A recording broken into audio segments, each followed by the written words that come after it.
Caprino è punto di partenza di questa bella iniziativa che è la camminata dell'ospitalità gardesana, e mi soffermo appunto sul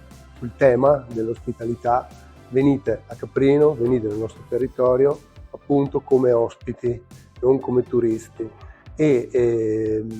fa piacere essere un ponte di collegamento tra il lago e anche il santuario della Madonna della Corona. Noi evidentemente abbiamo un'eccellenza che è il compianto sul Cristo morto, tendiamo a valorizzarla come è interesse nostro, valorizzare tutto il nostro territorio che è ricco di cultura, di arte, di prodotti locali, ed è un'esperienza per i turisti che vogliono scegliere l'entroterra come luogo per le loro vacanze, per il